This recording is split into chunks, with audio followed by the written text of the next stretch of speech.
السلام عليكم ورحمة الله وبركاته. إن الحمد لله نحمده ونستعينه ونستغفره ونعوذ بالله من شرور أنفسنا وسيئات أعمالنا. من يهده الله فلا مضل له ومن يضلل فلا هادي له. أشهد أن لا إله إلا الله وحده لا شريك له وأشهد أن محمدا عبده ورسوله. يا أيها الذين آمنوا اتقوا الله حق تقاته ولا تموتن إلا وأنتم مسلمون. يا أيها الناس اتقوا ربكم الذي خلقكم من نفس واحدة وخلق منها زوجها وبث منهما رجالا كثيرا ونساء واتقوا الله الذي تساءلون به والأرحام إن الله كان عليكم رقيبا. يا أيها الذين آمنوا اتقوا الله وقولوا قولا سديدا يصلح لكم أعمالكم ويغفر لكم ذنوبكم ومن يطع الله ورسوله فقد فاز فوزا عظيما. أما بعد،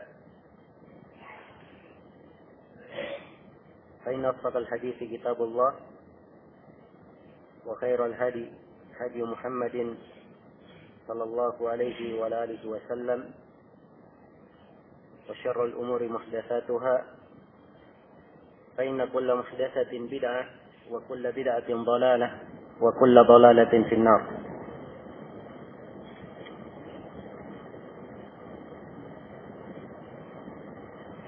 Ma'asyiral ikhwa wal akhwat rahimani wa rahimakumullah.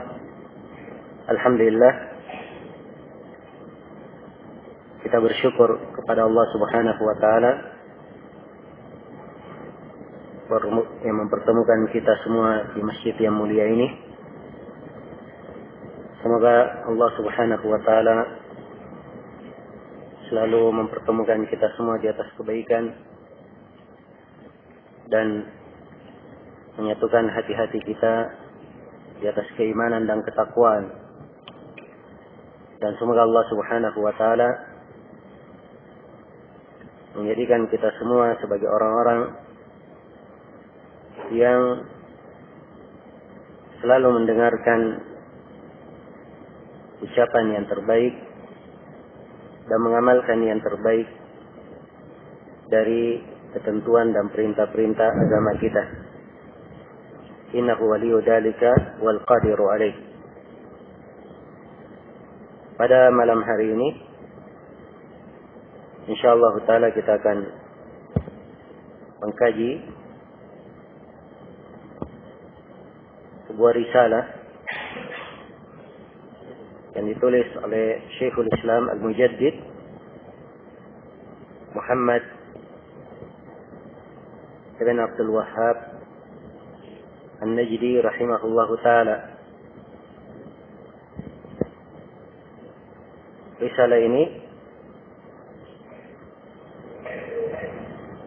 ada di dalam rangkaian karya-karya beliau yang dicetak dengan judul Mu'allafat Syekh Muhammad bin Abdul Wahhab,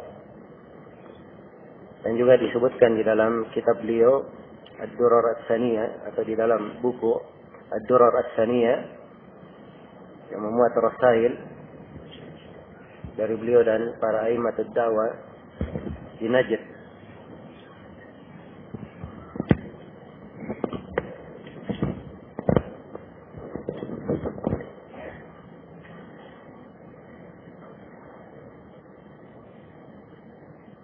Ya, judul dari risalah Sittatu Mawadhi' min as-Sirah.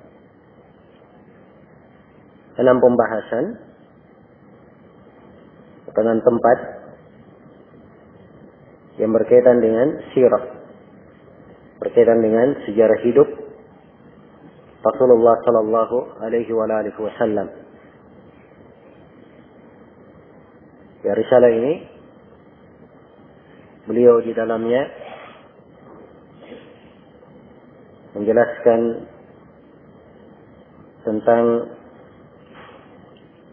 6 pelajaran dari perjalanan hidup Rasulullah SAW. Ya, tentunya di dalam perjalanan hidup Rasulullah SAW sangatlah banyak pelajaran yang bisa dipetik dan mutiara-mutiara hikmah atau mutiara kehidupan yang bisa menjadi panutan, karena Allah Subhanahu wa taala telah menjadikan Rasulnya sebagai uswah, suri tauladan yang baik. Allah berfirman, laqad kana lakum fi rasulillahi uswatun hasanah liman kana yarju Allah wal yawmal akhir wa dzakara Allah katsira. Sungguh telah ada pada Rasulullah sallallahu alaihi wasallam uswatun hasanah, suri tauladan yang baik. Liman kana yarju Allah wal yawmal akhir, bagi siapa yang mengharapkan Allah dan kehidupan akhirat. Wa dzakara Allah katsiran, dan dia banyak mengingat kepada Allah. Disebutkan sebagai suri tauladan. Ya. Suri tauladan bagi seluruh umat. Namun dari umat yang mengambil manfaat, disebutkan sifatnya, itu orang yang mengharapkan Allah dan hari akhirat, dan banyak mengingat Allah. Karena mereka yang mengharapkan Allah dan hari akhirat, mereka lah yang banyak mengambil pelajaran dari diri Rasulullah sallallahu alaihi wasallam, dari kehidupan Rasulullah sallallahu alaihi wasallam. Iya. Dan risalah ini juga, siapa yang membacanya dan memahaminya dengan baik, dan tertanam di dalam dirinya kaidah-kaidah penting di dalam bertauhid, kaidah-kaidah penting di dalam memurnikan ibadah pada Allah Subhanahu wa taala. Dan ini dari inti pelajaran yang harusnya diambil oleh siapa yang mempelajari biografi Rasulullah sallallahu alaihi wasallam, mempelajari sirah Rasulullah sallallahu alaihi wasallam. Iya. 6 tempat, 6 pelajaran dari sirah ini semuanya berkaitan dengan tauhid. Semuanya berkaitan dengan tauhid. Karena itu dari keindahan risalah ini, Syekh rahimahullah ta'ala menjelaskan bagaimana tauhid itu mudah dipahami. Dan seorang berbicara di bidang ilmu apapun, berbicara di keadaan apapun, dia akan mampu mengambil pelajaran-pelajaran tauhid di dalamnya. Iya. Dan ini termasuk hikmah dan pelajaran yang sangat berharga. Apalagi kita di masa ini, masa yang banyak kaum muslimin jauh dari akidah yang benar. Dan sejumlah kaum muslimin diperdengarkan kepada mereka akidah yang benar itu sebagai hal yang buruk, perkara yang harus dihindari, dan perkara yang wajib diwaspadai. Iya. Maka diperlukan seorang yang bertauhid memahami tauhid dengan baik, memahami tauhid dengan benar. Dan ia pahami tauhid itu dari segala sisi. Dan ia pun pandai untuk mengajarkan tauhid itu pada segala keadaan, segala kesempatan. Iya. Karena kehidupan ini, kalau tidak ada di dalamnya makna tauhid, maka seorang tidak mewujudkan kewajibannya, keberadaannya dicipta di muka bumi ini. Allah berfirman, "Wa ma khalaqtul jinna wal ins illa liya'budun." Tidaklah aku menciptakan jin dan manusia kecuali untuk beribadah kepadaku. Iya. Di seluruh makna kehidupan itu hendaknya dihubungkan dengan makna tauhid. Inilah yang memberi manfaat kepada seorang hamba, yang akan memberikan kepadanya ketenangan di dalam kehidupannya, memberikan kepadanya keteguhan, kekokohan, selalu berbekal cahaya, dan di dalam hatinya selalu ada penasihat yang menganjurkannya kepada kebaikan, mengingatkannya tatkala ia jatuh dalam kesalahan, menegurnya tatkala ia lalai.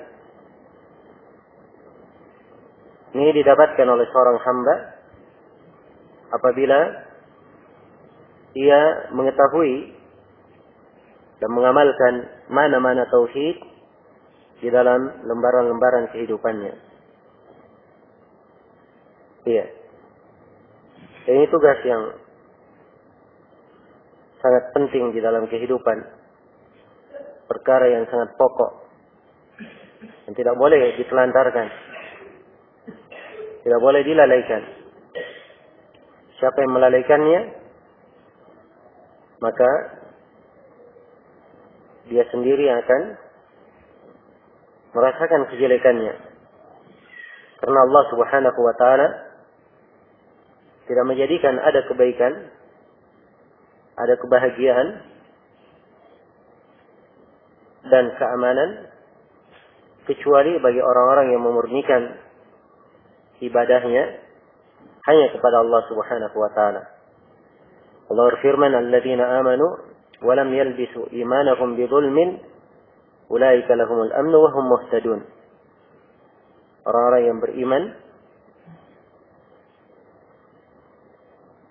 ya, dan tidak menodai keimanannya dengan kesyirikan.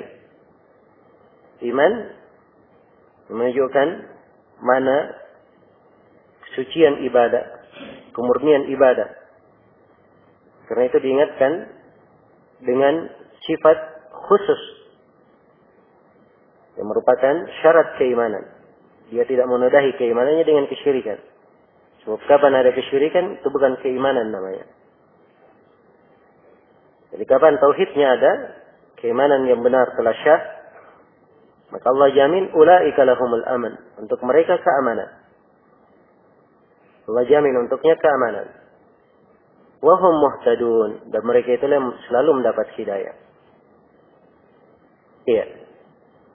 Yang ingin hidup bahagia, hidup yang indah, tidak ada jalan kecuali dengan mewujudkan makna iman dan tauhid ini di dalam diri. Allah berfirman, "Man 'amila salihan min dzakarin aw unsa wa huwa mu'min, falanuhyiyannahu hayatan thayyibah wa lanajziyannahum ajrahum bi ahsani ma kanu ya'malun." Siapa yang beramal salih dari laki-laki maupun perempuan dan dia adalah seorang mukmin, perhatikan syaratnya, dia adalah seorang mukmin. Ya. Syarat dia penuhi keimanan tauhid yang benar. Allah jamin, "Falanuhyiyannahu hayatan thayyibah." Sungguh kami akan menghidupkannya dengan kehidupan yang baik, kehidupan yang indah, yang bahagia. "Wa lanajziyannahum ajrahum bi ahsani ma kanu ya'malun." Dan sungguh kami akan memberikan untuk mereka pahala yang lebih baik daripada amalan yang mereka lakukan. Iya. Maka tidaklah pantas seorang yang ingin menegakkan ibadah kepada Allah Subhanahu wa ta'ala, ia lalai dari mana tauhid ini dalam kehidupannya. Ya, bahkan seharusnya segala makna kehidupan itu diarahkan kepada tauhid. Dan alhamdulillah seluruh ilmu-ilmu syariat di dalamnya ada penjelasan tentang tauhid. Apakah menguraikan dasar pokok tauhid itu atau menguraikan kesempurnaan tauhid, apakah kesempurnaannya yang wajib atau kesempurnaannya yang sunnah, atau di dalam syariat kita diterangkan hal yang sebaliknya, hal yang bisa membatalkan tauhid dari kesyirikan, yang bisa memudarkan kesempurnaannya. Diterangkan tentang hak-hak orang yang bertauhid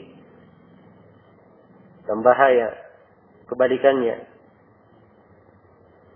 Maka seluruh kandungan dan makna syariat kita kembali kepada tauhid.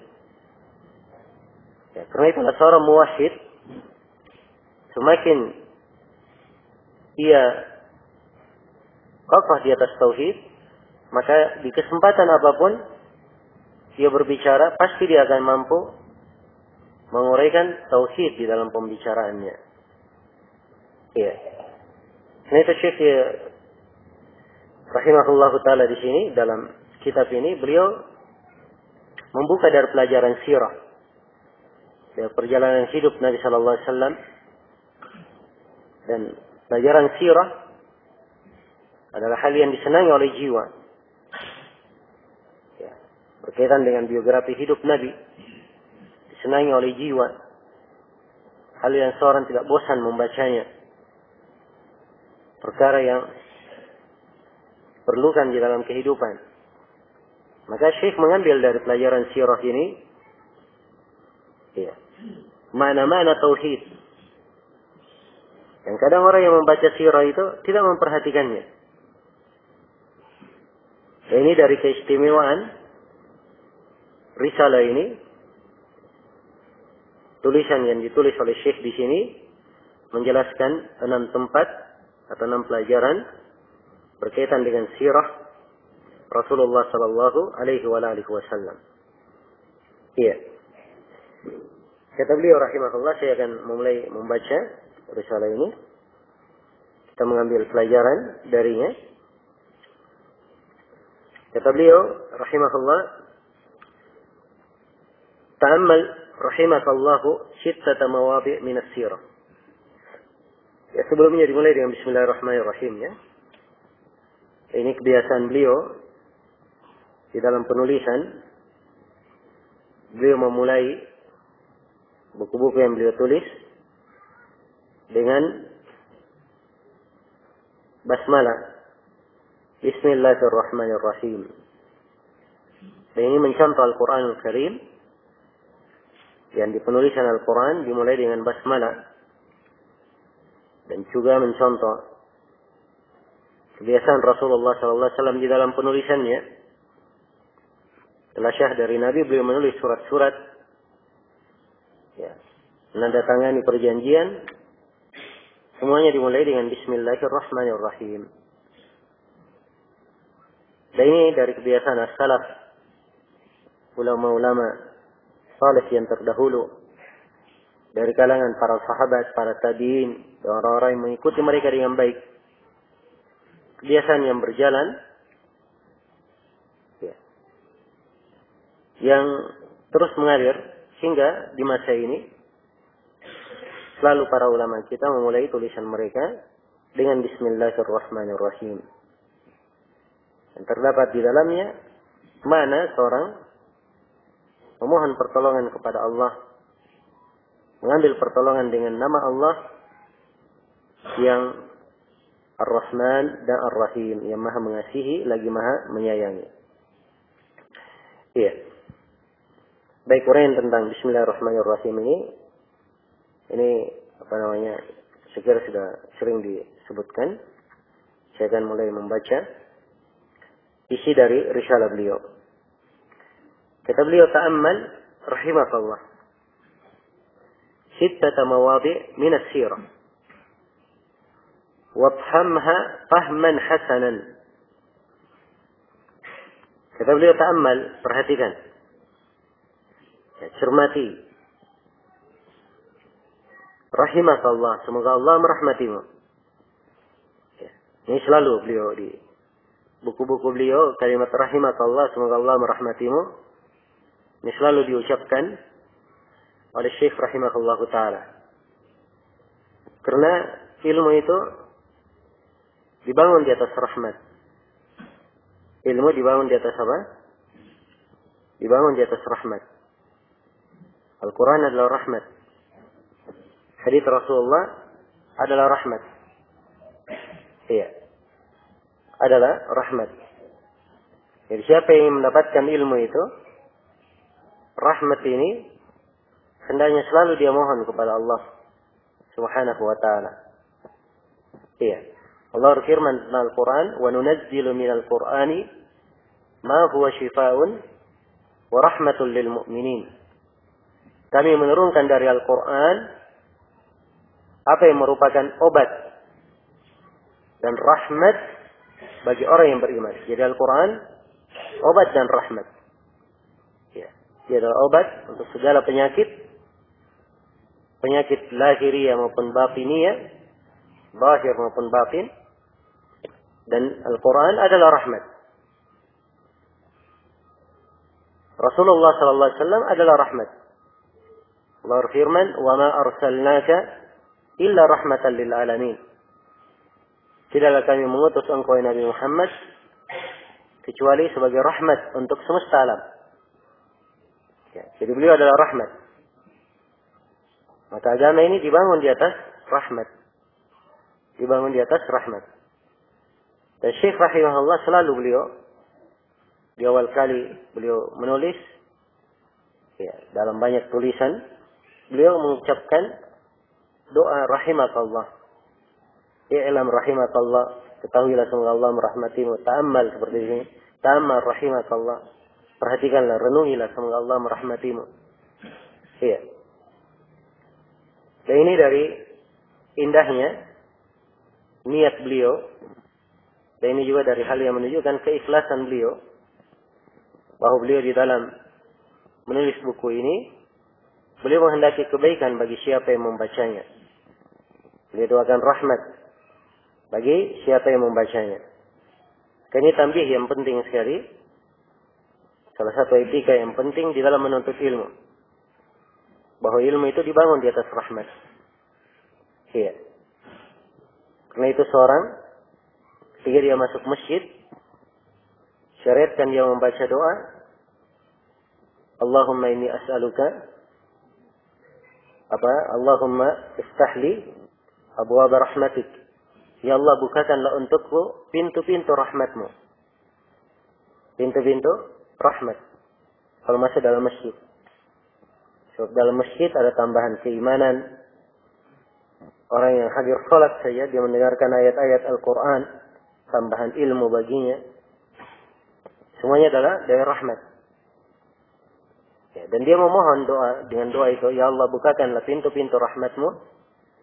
Adalah suatu hal yang harus dia pahami. Dan dia ketahui kalau dia masuk masjid, dia menghendaki rahmat dari Allah. Iya. Jadi ilmu dibangun di atas rahmat. Dibangun di atas rahmat. Karena itulah seorang penuntut ilmu harus mempunyai sifat rahmat di dalam dirinya. Rahmat di dalam dirinya. Dan ilmu itu ya, pembawaannya adalah rahmat. Orang yang menyandang ilmu tampak darinya rahmat, dan ilmu itu menjadi rahmat bermanfaat bagi manusia. Antara seorang penuntut ilmu dan kepada gurunya, hubungannya harus dibangun di atas rahmat. Demikian pula guru kepada muridnya, dibangun di atas rahmat. Ya. Dan ini etika dan adab dipelajari dan terwarisi dari as-salaf. Dari masa dahulu. Karena itu sebagian guru-guru kita ada yang menyebutkan bahwa di periwayatan seorang mendapatkan periwayatan silsilah periwayatan yang secara bersambung dengan silsilah sifat tertentu. Hadis yang paling pertama diperdengarkan oleh guru adalah hadis Abdullah bin Amr bin As. Ar-rahimuna yarhamukumur rahman. Yarhamu man fil ardi yarhamkum man fis sama'. Ar-rahimuna, orang-orang yang saling merahmati, Allah yang Maha merahmati akan merahmatinya. Ya. Hendaknya kalian merahmati siapa yang di muka bumi, niscaya siapa yang di langit akan merahmati kalian. Ini hadis kalau ada murid, ya di sebagian guru ya, ada murid yang datang, dia ingin mendengarkan riwayat, dapat ijazah periwayatan, biasanya guru memperdengarkan ini hadis yang pertama. Sebab ada silsilah, apalagi kalau dia mau meriwayatkan ijazah musalsalat, ini silsilah yang pertama. Kadang guru berkata menceritakan kepada saya guru saya, ya, dan itu adalah hadis yang pertama saya dengar. Gurunya juga berkata seperti itu, menceritakan kepada saya guru saya, dan itu adalah hadis yang pertama yang saya dengarkan. Terus bersambung secara musalsal. Jelas ya? Ini tanbih, menunjukkan akhlak di kalangan as-salaf yang dipahami bahwa ilmu itu dibangun di atas rahmat. Maka makna ini yang harus ditanamkan di dalam diri, selalu diperhatikan oleh jiwa, agar supaya ilmu itu terasa manfaatnya. Iya. Dan berkahnya lebih banyak. Berkahnya lebih banyak. Ini termasuk kekeliruan di dalam menuntut ilmu.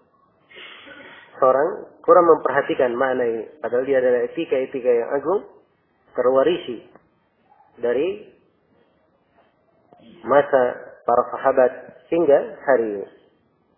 Syekh di sini, ya, tampak beliau etika ini dalam tulisannya. Kata beliau, ta'ammal rahimakallah. Perhatikanlah semoga Allah merahmatimu. Sittata mawadhi' min as-sirah. 6 tempat dari sirah. 6 pelajaran dari sirah, dari biografi perjalanan hidup Rasulullah sallallahu alaihi wasallam. Iya. Dikatakan sirah itu adalah perjalanan Nabi sallallahu alaihi wasallam, perjalanan hidup beliau. Dari beliau diutus sebagai seorang Nabi dan Rasul hingga beliau wafat. Yang disebut dengan sirah. Ya. Dan di buku sirah juga diterangkan dari lahir beliau dan diterangkan dari nasab beliau. Ya. Karena pada Rasulullah SAW ada kewajiban yang wajib kita ketahui tentang beliau. Dan ini salah satu dari 3 pertanyaan malaikat di alam kubur. Ya, pertanyaan, man hadzal ladzi ursila ilaik? Siapakah nabi yang diutus kepadamu? Jadi dia wajib mengenal dari perjalanan hidup Rasulullah sallallahu alaihi wasallam yang membebaskan dia dari pertanyaan para malaikat nanti di alam kubur. Iya.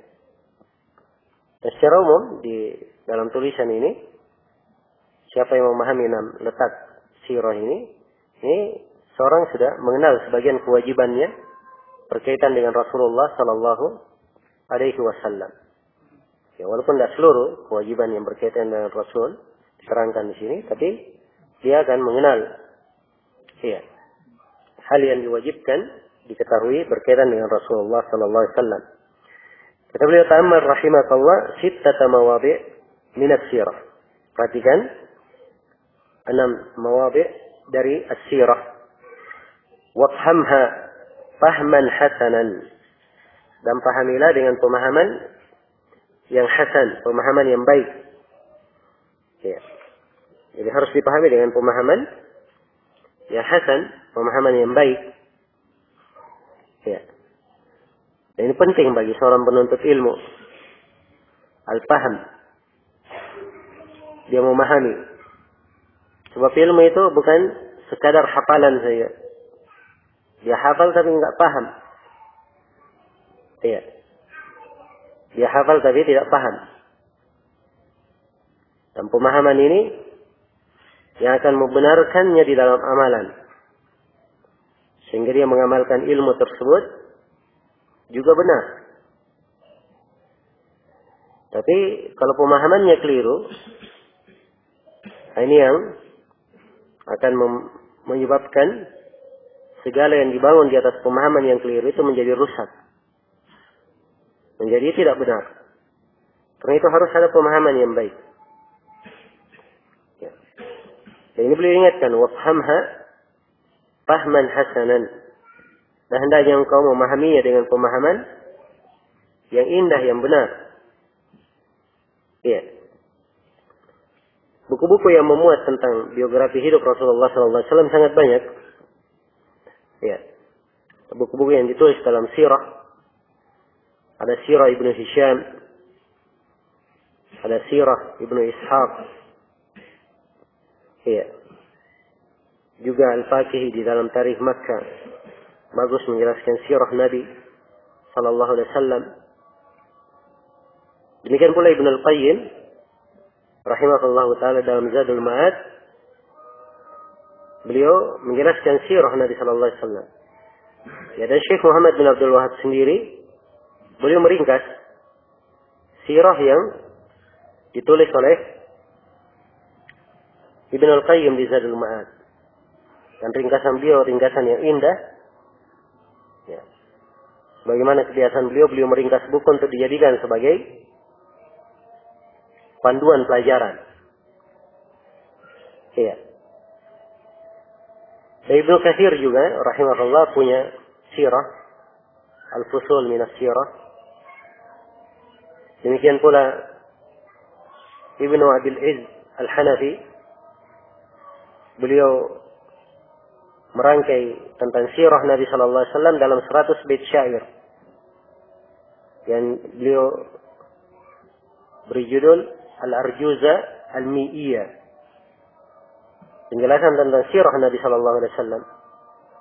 Ya, dan ini cabang ilmu yang seperti yang saya uraikan tadi, mengenal Nabi sallallahu alaihi wasallam ada hal yang wajib bagi seorang muslim dan muslimah, ada perkara yang sifatnya sunnah dari ilmu syar'i untuk dipelajari. Iya. Baik. Jadi ini tentang sekilas tentang sirah Rasulullah sallallahu alaihi wasallam. Jadi Syekh di sini tidak menguraikan seluruh sirah itu. Beliau hanya menguraikan 6 tempat saja. Apa maksud beliau dari menguraikan 6 tempat ini? Beliau jelaskan. Kata beliau, la'alla Allah ay yafhamaka dinal anbiya'i litattabi'ahu wa dinal musyrikin litatrukahu. Ya. Kalau engkau mengenal sirah ini, maka diharapkan Allah Subhanahu wa taala memahamkan kepada engkau bagaimana sebenarnya agama para nabi itu. Agar supaya engkau mengikuti agama para nabi. Dan juga agar engkau mengenal agama kaum musyrikin. Supaya engkau meninggalkan agama kaum musyrikin. Iya. Jelas? Jadi ini maksud dari mengenal sirah Rasulullah sallallahu alaihi wasallam, 6 tempat yang beliau akan uraikan di sini agar supaya seorang punya pembeda. Dia mampu membedakan agama para nabi itu apa? Agama kaum musyrikin itu apa? Kalau dia mampu membedakan, maka tentunya pengaruh di dalam amalan juga menentukan.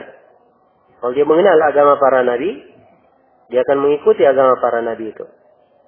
Dia mengenal agama kaum musyrikin, keyakinan kaum musyrikin, maka dia akan meninggalkan keyakinan tersebut, berhati-hati darinya. Iya. Dan ini sifat dari seorang belajar dalam menuntut ilmu. Dia mengenal al-haq, juga mengenal al-batil. Mengenal kebenaran dan juga mengenal kebatilan. Ya, mengenal kebenaran dimaklumi. manfaatnya. Tapi mengenal kebatilan, untuk apa dia kenal? Agar supaya dia hindari kebatilan. Jangan sampai dia jatuh di dalam kebatilan tersebut. Iya. Karena itu Al-Quran disebut sebagai Al-Furqan. Tabarakalladzi nazzala al-furqana ala abdihi liyakuna lil alamin nadhira. Maha berkah Allah yang menurunkan Al-Furqan kepada hambanya agar supaya menjadi peringatan kepada seluruh alam.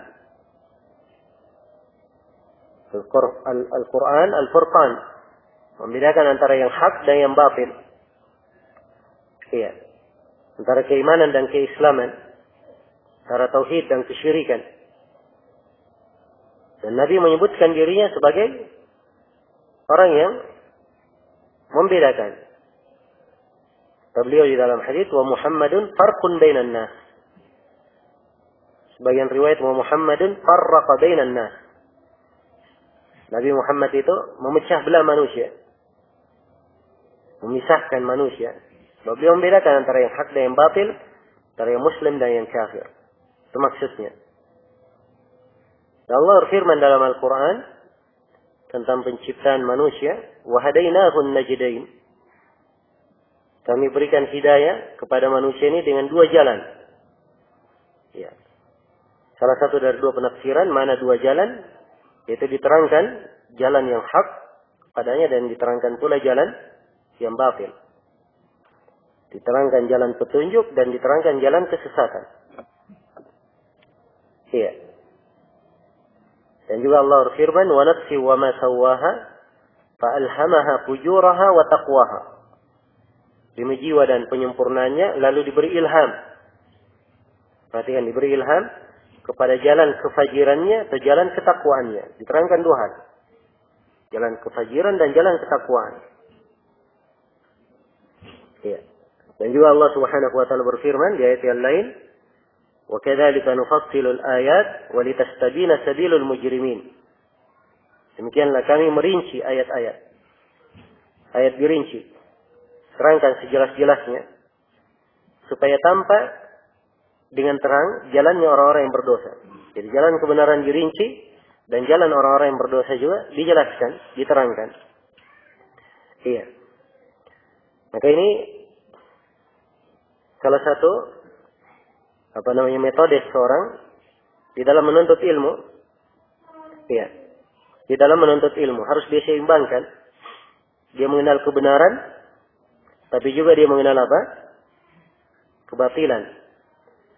Ya, namun seorang penuntut ilmu tidak boleh mencampur adukkan di dalam talaqi dan mengambil ilmu itu.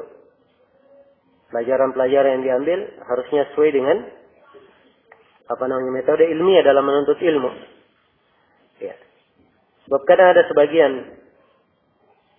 dari penuntut ilmu yang gemar untuk menangkal syubhat, membicarakan syubhat, ya, tapi dasar ilmunya sendiri belum kuat. Dan ini keliru namanya. Nah, sebab seorang dia membangun pondasi dulu, setelah pondasinya kuat, baru dia bangun bangunan di atasnya. Ya, kalau berkaitan dengan syubhat, ini adalah hal yang setelah pondasinya dan bangunan yang dibangun di atasnya telah menjadi kuat, Iya. Karena itu seorang guru dia hendaknya pandai melihat keadaan murid, apa yang harus diberikan kepada murid tersebut untuk kebaikannya. Karena itu para ulama juga memberikan tahapan-tahapan di dalam belajar. Ya, tahapan-tahapan di dalam belajar dan di dalam menuntut ilmu. Ya, umumnya misalnya di dalam tauhid umumnya diajarkan buktian dasar seperti Qawaidul Arba, kemudian Salasatul Usul. Setelah itu Kitabut Tauhid. Ya, setelah itu baru Kashfus Syubhat. Ya, Kashfus Syubhat nanti belakangan. So, setelah mengenal tauhid, baru setelah itu mengenal tentang syubhat. Ya, tentang syubhat. Maka ini metode di dalam menuntut ilmu harus dipahami. Ya, semuanya ada jalurnya dan ada jalan-jalannya. Maka titik penekanan yang dimaksudkan di sini oleh Syekh rahimahullah, beliau ingin menjelaskan ya, bahwa maksud beliau menerangkan 6 pelajaran dari sirah ini agar supaya siapa yang membacanya dan memahaminya dengan baik, dia bisa membedakan antara agama para nabi, agar dia ikuti agama para nabi itu, juga dia bedakan agama kaum musyrikin, keyakinan kaum musyrikin, agar supaya dia hindari keyakinan kaum musyrikin tersebut. Ya. Gimana agan dulu?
Ya. Jadi setelah beliau menjelaskan tentang apa yang akan beliau jelaskan dalam buku ini, kemudian beliau terangkan ya maksud dari memahami pelajaran sirah ini, 6 tempat dari sirah. Kemudian beliau terangkan di sini sebab yang melandasi kenapa beliau menjelaskan ya pelajaran-pelajaran tauhid ini. Kata beliau, fa inna aktsara man yadda'i ad-dina wa yadda'i annahu minal muwahhidin la yafhamu as-sunnata kama yanbaghi. Karena kebanyakan yang mengaku beragama atau dia mengaku dari kaum muwahhidin, dia tidak memahami sunnah sebagaimana mestinya. Tidak memahami sunnah sebagaimana mestinya. Ya. Sini Syekh rahimahullah ya, sangat indah sekali ya di dalam menguraikan hakikat. Beliau terangkan dengan kalimat tidak memahami sunnah sebagaimana mestinya. Ya, sebenarnya kalau dilihat kepada kejadian, ya, banyak dari kaum muslimin mengaku sebagai muslim, bersamaan dengan itu perilakunya adalah perilaku kaum musyrikin. Bahkan kadang lebih dari kaum musyrikin di masa Nabi sallallahu alaihi wasallam. Iya. Dan ia menyangka itu bagian dari agama. Bagian dari agama. Maka Syekh di sini ingin menjelaskan 6 pelajaran dari sirah agar supaya menggugah hati. Iya. Dan membuka pikiran bagaimana sebenarnya agama para nabi itu. Dan apa keyakinan kaum musyrikin itu. Ya, seorang harus pandai membedakan antara dua hal. Ya, agar ia mendapatkan jalan keselamatan dengan tauhid. Baik.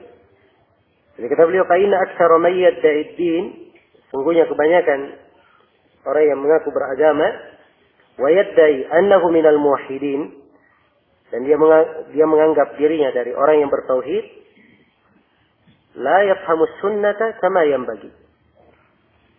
Ya, mereka tidak memahami sunnah sebagaimana mestinya. Tidak memahami sunnah sebagaimana mestinya. Ya. Jadi agama ini harus dipahami sebagaimana mestinya. Ini perlu duduk seorang mempelajarinya.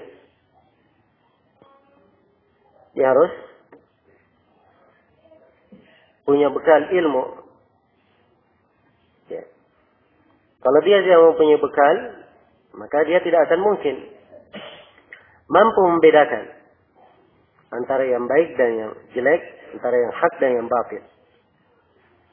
Iya. Ini uraian 6 tempat ilmu yang sangat bermanfaat. Ilmu yang sangat bermanfaat.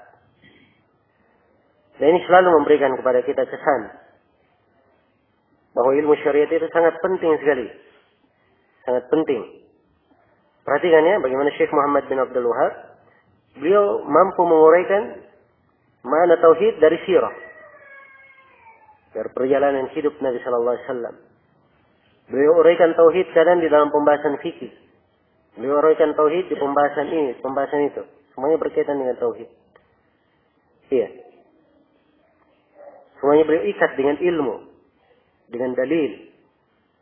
Ya, sebab inilah sebenarnya yang merupakan pokok keselamatan seorang hamba dan penyelamat. Nah, itu yang menyelesaikan segala masalah yang dia hadapi. Nah ini pelajaran-pelajaran ini ya harusnya selalu mengingatkan kepada kita pentingnya ilmu agama. Pentingnya seorang berbekal dengan ilmu agama. Ya, dan terus terang kita banyak kekurangan dalam hal ini. Ya. Mungkin kalau saya katakan banyak menelantarkan, itu saya kira bukan hal yang keliru. Ya. Sebab banyak di antara kaum muslimin, subhanallah, kalau di dalam urusan dunia berkaitan dengan perkara dunianya, ya kadang kuliah 4 tahun pun nggak ada masalah untuk mendapatkan apa yang berkaitan dengan dunianya. Dia kursus sebulan, 3 bulan, 4 bulan, setengah tahun, mengeluarkan biaya untuk hal itu biasa. Ya. Tapi sebagai seorang muslim, apalagi kalau kita berbicara dengan lebih sadar lagi, sebagai seorang yang akan menghadap kepada Allah, orang yang akan melakukan perjalanan ke negeri akhirat, dia ada kewajiban-kewajiban yang harus dia tunaikan. Ada ilmu yang wajib dia pelajari. Ya. Adakah dia pernah kursus sehari saja misalnya? Dia tuangkan waktunya sehari. Tidak usah berpikir mengeluarkan biaya. Ya. Khusus dia duduk sehari untuk hal itu. Dia mengambil libur misalnya 1 pekan hanya untuk mempelajari dari ilmu agama yang mengangkat kewajibannya. Ya. Dari ilmu agama yang mengangkat kewajibannya. Ya, kalau kita jujur, ya, bertanya kepada diri kita, pasti kita akan menemukan banyak di antara kita yang melalaikan. Ya. Nah, itulah sebenarnya yang menjadi masalah di masa ini. Ya, terlalu banyak hal-hal yang melalaikan. Itu yang dicela di dalam Al-Quran. Ya'lamuna zahiran minal hayatid dunya Wahum anil akhirati hum ghafilun. Mereka mengenal segala hal dari perkara dunia, yang zahir dari perkara dunia, mereka semuanya kenal. Mereka mengerti. Tapi tentang kehidupan akhiratnya, mereka adalah orang yang sangat lalai sekali. Orang yang sangat lalai. Iya. Dan ini bukan sifat seorang muslim. Silahkan dia tuntut dari kehidupan dunianya. Dia tunaikan kewajibannya sebagai orang yang hidup di atas muka bumi. Ada kewajiban pada dirinya, keluarganya, pada anak dan istrinya. Tapi bukan hanya itu kewajibannya. Dia punya kewajiban yang lain.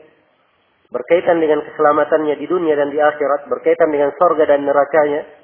Dia punya kewajiban berkaitan dengan Rabbnya, berkaitan dengan agamanya. Semuanya harus diberikan. Waktu dan porsinya masing-masing. Ya. Sebagaimana dia berkorban untuk dunianya, kenapa dia tidak berkorban untuk agamanya? Sebagaimana dia mampu meluangkan waktu untuk dunianya, kenapa tidak ada waktu untuk dia mempelajari agamanya? Tentunya dimaklumi bahwa ya, saya misalnya menyampaikan seperti ini, saya tidak harapkan semua orang itu menjadi ulama misalnya. Walaupun itu adalah hal yang yang sangat baik, tapi tidak semua orang bisa menjadi alim ulama. Tapi yang paling penting bagi seorang hamba, dia mengangkat hal-hal yang wajib untuk dia pelajari. Dia telah mempelajarinya, terangkat kewajibannya. Dia punya bekal hidup di atas muka bumi ini sesuai dengan ketentuan dan apa yang dituntut oleh Allah Subhanahu wa taala dan Rasulnya. Yang harusnya yang selalu kita tanamkan di dalam diri. Iya. Dan ilmu itu, ikhwani fillah, ilmu agama, iya, harus selalu kita tanamkan di dalam diri bahwa ilmu itu adalah harta yang paling berharga. Tidak ada yang lebih berharga daripada ilmu. Ya, kalau dibandingkan ilmu ini dengan harta dunia, ya, sangat jauh sekali perbandingannya. Ibnu Al-Qayyim menyebutkan puluhan perbandingan antara ilmu agama dengan harta di dalam kitabnya Miftah Daris Sa'adah. Iya. Yang menunjukkan bahwa tidak bisa sama sekali dibandingkan antara ilmu dengan apa? Dengan dunia. Ya. Karena itu orang yang telah mengenal indahnya ilmu agama, telah mengenal lezatnya ilmu agama itu, maka dia akan sulit untuk dilalaikan dari ilmu tersebut. Sebab ia telah mengenal apa ilmu itu. Ilmu itu menjaga seseorang. Beda dengan harta. Harta yang dijaga, sibuk kita memikirkannya. Tapi ilmu tidak. Dia menjaga kita. Kita tidak perlu menjaganya. Dia menjaga kita. Dia penasihat di dalam hati. Dia mengingatkan tatkala kita lupa. Menegur tatkala kita lalai. Ya. Dia menghibur tatkala kita bersedih. Itu ilmu. Ilmu itu, adalah hal yang dibawa di dunia dan di akhirat. Berbeda dengan harta. Harta itu hanya di dunia saja. Iya. Karena itu Nabi SAW berkata, Yatba'ul mar salasa. Seorang itu diikuti 3. Kekuburan diikuti oleh 3. Diikuti oleh hartanya, diikuti oleh keluarganya, dan diikuti oleh amalannya. Yang tinggal bersamanya adalah amalannya. 2-nya kembali. Harta dan keluarganya tidak ada yang ikut menyertainya. Tidak di alam kubur dan tidak pula di akhirat. Ya, karena itulah seorang yang lalai darinya, ini adalah suatu sikap yang sangat tercela di dalam agama. Iya. Demikian pula ilmu. Ya. Ilmu itu tidak bisa dibandingkan dengan kekuasaan. Sebab ilmu itu sendiri adalah kekuasaan. Bahkan kekuasaan ilmu itu lebih hebat. Ya. Daripada apa? Kekuasaan dengan bala tentara. Kekuasaan dengan kedudukan dan jabatan. Iya. Kalau kekuasaan berkaitan dengan dunia, orang tunduk dengan kekuatannya. Ya, dengan tentaranya, dengan hal yang dikhawatirkan darinya. Tapi dengan ilmu, dia bisa mendukkan manusia. Ya. dengan apa yang dia sampaikan, ilmu yang dia sampaikan. Ya. Ambil contoh yang sangat indah dalam sejarah. Kaum Khawarij itu betapa banyak dari mereka sudah diperangi, ya.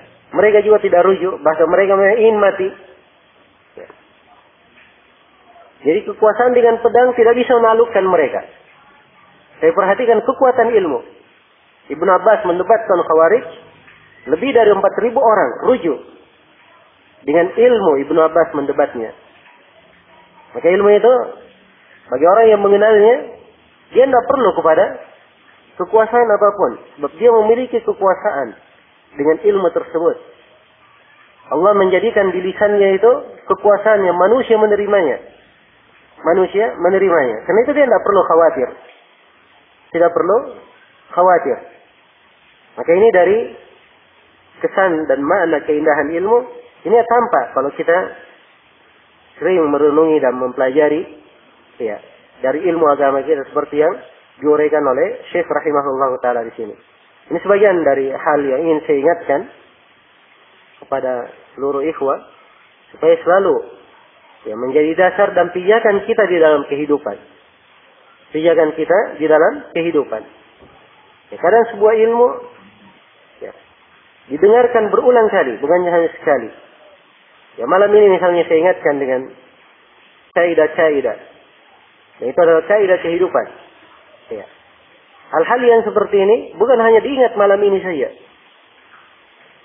Tapi dia adalah hal yang harusnya selalu kita ulangi. Ya. Selalu kita ulangi dan kita selalu berdiri di atasnya. Ya. Selalu berdiri di atasnya. Ini dari perkara yang hendaknya dipahami oleh setiap muslim dan muslimah. Baik, saya akan membaca di sini tempat yang pertama atau pelajaran yang pertama dari sirah Rasulullah SAW yang diuraikan oleh Syekh rahimahullah. Kata beliau, al-mawdi al-awwal. Ya. Tempat yang pertama. Qissatu nuzulil wahyi. Tentang kisah turunnya wahyu. Beliau meminta kita untuk mencermati kisah turunnya wahyu. Bagaimana itu? Beliau terangkan. Kata beliau, "Fiha anna awwal ayatin arsalahu Allah biha ya ayyuhal muddatsir qum fa'anzir ila qawlihi wa li rabbika fasbir." Kisah turunnya wahyu di mana? Di dalam kisah turunnya wahyu ini, awal ayat yang Allah Subhanahu wa taala turunkan dengannya Nabi diangkat sebagai rasul adalah firman Allah, ya ayyuhal muddatsir. Ya. Qum fa'anzir. Wahai orang yang berselimut. Qum fa'anzir, berdirilah, beri peringatan. Ya. Hingga ke firman-Nya, wa li rabbika fasbir, dan kepada Rabbmu hendaknya engkau bersabar. Ini 7 ayat ya. Ini 7 ayat. Baik. Jadi ini ayat-ayat yang pertama diturunkan kepada Nabi setelah beliau menjadi Rasul. Adapun surah Iqra itu beliau sebagai seorang Nabi. Dengan ayat-ayat ini beliau adalah sebagai seorang Rasul. Ya ayyuhal muddatsir, wahai orang yang berselimut. Ya, ini karena Nabi SAW awal kali diturunkan kepada beliau wahyu di Gua Hira. Setelah turun wahyu yang pertama, beliau kembali, ya, dengan menggigil dan meminta kepada Khadijah untuk menyelimutinya. Kemudian setelah itu berlalu waktu, ya, dan Nabi SAW kembali melihat Jibril yang mendatanginya di Gua Hira duduk antara langit dan bumi. Maka beliau pun bergegas ke rumah menggigil. Kemudian berkata kepada Khadijah, ya, untuk menyelimutinya. Maka turunlah ayat ini, ya ayyuhal muddatsir, wahai orang yang berselimut. Ya. Qum fa'anzir, berdirilah, beri peringatan. Ya, kalimat qum berdiri. Ini menunjukkan keseriusan dalam menjalankan tugas. Ya. Dan ini akhlak seorang dai. Tidak ada keputusasaan padanya. Yang ada adalah semangat. Ya. Kum, berdiri. Fa'anzir, beri peringatan. Ini ayat yang kedua. Ayat berikutnya, warabbaka fakabbir. Dan kepada Rabbmu, hendaknya engkau mengagungkannya. Ya, membesarkannya. Ya, membesarkan Allah Subhanahu wa ta'ala, cakupannya luas ya. Cakupannya sangat luas.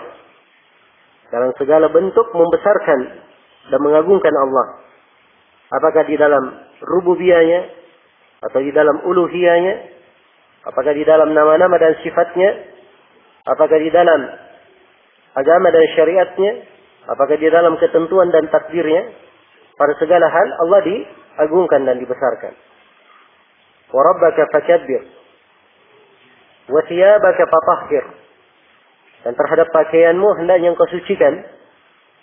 Ini dua penafsiran di kalangan ahli tafsir. Pertama, ada yang menafsirkan, yaitu mensucikannya dari najis. Dari najis hissi. Dan yang mengatakan bahwa wasiyabaka fatahhir artinya sucikan dari kesyirikan, dari riya, dan penyakit-penyakit hati. Ya. Dan ini penafsiran yang kedua, lebih tampak, karena ayat setelahnya, warrujza fahjur. Dan terhadap ar-rujz, yaitu patung-patung, berhala-berhala, ya, fahjur, hendaknya engkau meninggalkannya. Nah, engkau meninggalkannya. Dan ini sisi pendalilan beliau, menguraikan ini ayat-ayat yang pertama turun. Jadi ayat yang pertama turun itu sudah ada penjelasan untuk menghajar segala berhala yang diibadahi selain daripada Allah. Ya, segala yang diibadahi kecuali Allah Subhanahu wa taala. Baik. Ayat yang ketujuh, wali rabbika fasbir, dan kepada Rabbmu hendaknya engkau bersabar. Ya. Bersabar dengan segala mana kesabaran? Sabar kepada Allah, sabar terhadap hukumnya yang kauni maupun hukumnya yang syar'i. Ya. Ketentuannya yang ditakdirkan, segala yang telah ditentukan, ataupun hukum-hukum syariat, ketetapan-ketetapan agama yang mesti dijalankan oleh setiap orang yang beragama Islam. Nah, jadi ini beliau uraikan di dalam sirah. Ayat ini adalah ayat-ayat yang pertama turun pada Nabi Sallallahu Alaihi Wasallam setelah beliau diutus sebagai seorang Rasul. Iya.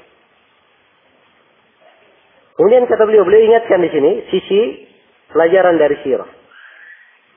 Ya. Tentang kisah turunnya wahyu. Kata beliau, faida fahimta annahum yaf'aluna asya'a katsira. Apabila engkau mengetahui, mengenal bahwa kaum musyrikin itu mereka melakukan banyak hal. Yang mereka lakukan bukan cuma apa? Bukan cuma kesyirikan. Padahal dalam ayat yang disinggung hanya apa? Berhala-berhala hendaknya engkau hajar, engkau tinggalkan. Padahal perbuatan kaum musyrikin sangat banyak. Dosa yang mereka lakukan, bukan hanya kesyirikan. Ya. Nah, yu'rafuna atau ya'rifuna annaha minadh-dhulmi wal-'udwan. Dan mereka juga mengetahui bahwa yang mereka lakukan itu dari kezaliman dan permusuhan. Ya. Mitla zina, seperti zina, perzinahan. Ya. Jelas ya? Jadi, ya, kita harus tahu, perhatikan kita, kondisikan ayat, Nabi turun ayat ini, beliau sebagai seorang Rasul, yang disinggung hanya kesyirikan, padahal kaum musyrikin keadaan mereka melakukan banyak hal dari dosa, bukan hanya kesyirikan saja. Ya. Kemudian kata beliau, wa arafta aydan annahum yaf'aluna syai'an min al-ibadah yataqarrabuna biha ila Allah, misal al-hajj wal umrah was sadaqah 'ala al-masakin wal ihsan ilaihim wa ghairi dzalik. Dan kamu juga mengetahui Bahwa kaum musyrikin itu ya, bukan hanya melakukan dosa saja, tapi mereka juga melakukan ibadah. Ada ibadah yang mereka lakukan. Mereka takarruf kepada Allah dengannya. Seperti mereka melakukan haji, mereka melakukan umrah. Ini dimaklumi ya. Kebiasaan mereka haji, umrah, tawaf, dan sebagainya. Mereka juga bersedekah terhadap orang miskin, berbuat baik kepada mereka. Dan ini dimaklumi kedermawanan orang-orang Arab. Ya. Kedermawanan mereka adalah hal yang dimaklumi. Jadi punya sisi-sisi kebaikan. Ya. Jelas ya? Ini poin yang kedua yang hendaknya diingat dari perjalanan mereka, kehidupan mereka. Kemudian yang ketiga kata beliau, wa ajalluha indahum asyirk. Dan yang paling besarnya di sisi mereka, yang paling mereka anggap agung adalah kesyirikan.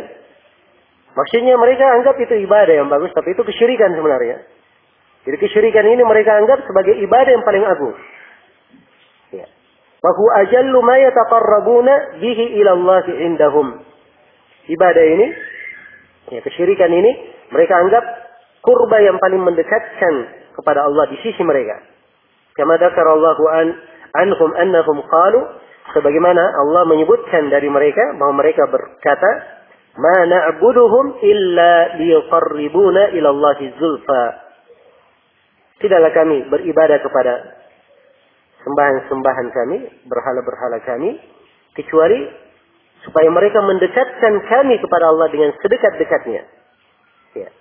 Jadi mereka menganggap bahwa ibadahnya kepada berhala-berhala mereka itu adalah sebuah ibadah yang sangat mendekatkan kepada Allah. Wa yaqulun, dan mereka juga berkata, haula'i syufa'auna indallah. Mereka adalah orang-orang yang memberikan syafaat, ya, kepada kami di sisi Allah. Ya, jadi mereka beribadah kepada berhalanya, mereka anggap sebagai ibadah yang agung. Mereka maksudkan dua hal. Yang pertama, mereka menghendaki dari ibadah itu, mereka dijadikan sebagai orang yang dekat kepada Allah. Kemudian yang kedua, mereka beribadah kepada berhala itu adalah supaya mereka menjadi perantara antara mereka dan antara Allah. Ya. Ini dua alasan kaum musyrikin, dan ini dua sebab kesyirikan mereka. Dua sebab kesyirikan mereka. Sebab ibadah itu kepada Allah tidak boleh ada perantara. Tidak boleh ada perantara. Nabi, malaikat, siapapun tidak boleh jadi perantara. Siapa yang ingin beribadah, langsung dia beribadah kepada Allah. Iya. Allah firman, wa annal masajida lillah fala tad'u ma'allahi ahada. Sungguhnya masjid-masjid, ibadah-ibadah itu milik Allah. Janganlah kalian beribadah kepada siapapun bersama Allah Subhanahu wa taala. Iya. Qala ta'ala, dan Allah taala berfirman, innakum ittakhadhu asy-syayatin awliya'a min dunillah wa yahsabuna annahum muhtadun. Sungguhnya mereka menjadikan para syaitan itu sebagai wali-wali, ya, untuk mereka dari selain Allah. Dan mereka menyangka bahwa mereka itu di atas petunjuk. Mereka menyangka di atas petunjuk. Jelas ya? Ini sekarang kita perhatikan kondisi. Ayat Al-Quran yang diturunkan kepada Nabi. Ya ayuhal muddathir, qum fa'anzir, wa rabbaka fakabbir, wa thiyabaka fatahhir, wa rujza fahjur, wa li rabbika fasbir. Ya. Jadi disebutkan ayat-ayat ini, ya, di mana ayat-ayat ini mereka diperintah hanya meninggalkan berhala.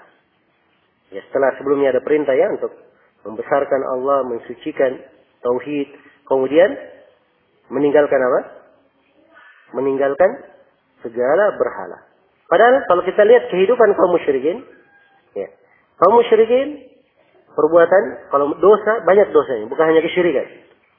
Ya, dan mereka tahu mereka melampaui batas, berbuat zina, ya, dan sebagainya dari perbuatan yang mereka lakukan, membunuh dan ya, kekejian-kekejian yang lainnya. Ya, kaum musyrikin juga kalau dikatakan mereka hanya dosa saja yang mereka lakukan, tidak. Mereka juga punya ibadah. Ada haji, ada umrah, bersedekah. Iya. Jelas ya? Bersedekah. Baik. Kemudian sudut yang lainnya, kaum musyrikin menganggap ya, dari ibadah, kesyirikan itu bagian dari ibadah.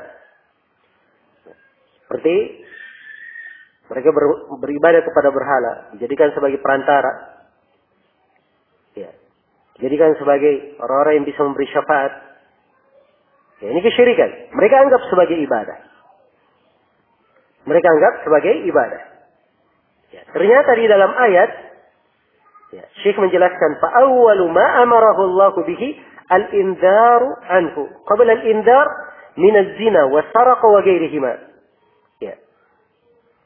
Awal, bersamaan dengan itu semuanya, awal yang Allah perintah kepada Nabi-Nya SAW adalah memperingatkan bahaya kesyirikan. Sebelum peringatan akan bahaya zina, bahaya mencuri dan selainnya. Ya. Jadi ini yang pertama diperintah kepada Nabi SAW. Jelas ya? Ini penekanan indah sekali. Dari mana tauhid? Ya. Menunjukkan bahwa ada prioritas di dalam dakwah itu. Yang paling utamanya adalah menyuruhkan kepada tauhid, memurnikan ibadah hanya kepada Allah dan menghindari segala, ya, meninggalkan segala peribadatan kepada selain Allah. Nah, kemudian kata beliau, وَعَرَفْتَ أَنَّ مِنْهُمْ مَنْ تَعَلَّقَ عَلَى الْأَصْنَامِ وَمِنْهُمْ مَنْ تَعَلَّقَ عَلى الْمَلَائِكَةِ وَعَلَى الْأَوْلِيَاءِ مِنْ بَنِي آدَمَ. Dan engkau juga mengetahui bahwa di antara mereka, di antara kaum musyrikin, ya, ada yang bergantung kepada patung-patungnya. Dan di antara mereka ada yang bergantung kepada para malaikat. Dan di antara mereka ada yang bergantung kepada wali-wali dari anak Adam. Ya, sebab ibadah kaum musyrikin itu banyak. Kadang mereka beribadah kepada malaikat, kepada nabi, dan beribadah kepada matahari, bulan, ada yang beribadah kepada pohonan, bebatuan, ya, ada yang beribadah kepada jin. Jelas ya? Jadi ibadah kaum musyrikin banyak, beraneka ragam. Ya. Alasannya semuanya sama. Wa yaquluna ma nuridu minhum illa syafa'atahum. Kami tidak menghendaki dari mereka kecuali syafaat dari mereka. Jadi mereka menghendaki syafaat. Iya. Ini sama dengan keberadaan, ya, sejumlah kaum musyrikin di masa ini. Kalau ada yang sedang tawaf di kuburan, ya, dan sedang duduk meminta di kuburan, ditanya kepadanya, misalnya ditegur, itu perbuatan kesyirikan? Dia berkata tidak, ini bukan kesyirikan. Ya. Ini bukan kesyirikan. Saya ini orang berdosa, katanya. Orang yang dikubur ini orang salih. Ya. Dia ini dekat kepada Allah. Ya. Saya berdosa tidak diterima dari saya, tapi orang saleh ini diterima. Maka saya minta kepada orang saleh ini supaya dia meminta kepada Allah Subhanahu wa taala. Ya. Ini sekarang ya, orang-orang musyrikin seperti itu. Sebagian dari mereka kalau ditegur itu jawabannya. Ini jawaban persis sama dengan jawaban kaum musyrikin di masa Nabi sallallahu alaihi wasallam. Karena itu hukumnya sama, syirik. Iya. Karena itulah Nabi memerangi mereka. Sebab ibadah tidak dibenarkan ada perantara antara Allah dan antara mereka yang beribadah kepada Allah. Baik. Kata beliau, wa ma hada bada bil indari anhu fi awwal ayatin arsalahu Allah biha. Ya. Bersamaan dengan ini semuanya, ya, di dalam ayat yang paling pertama diperingatkan, ayat yang pertama Nabi diutus sebagai seorang rasul adalah peringatan untuk menghindari segala kesyirikan ini. Jelas ya? Maka di sini beliau ingin menanamkan pelajaran dari kisah turunnya wahyu.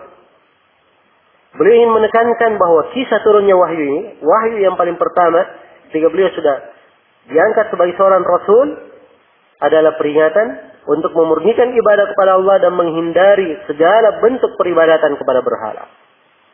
Iya. Ini yang paling pertama ditekankan dalam perjalanan beliau sebagai seorang rasul. Dan ini adalah tugas seorang rasul Apa itu Nabi Muhammad maupun Nabi yang lainnya. Iya.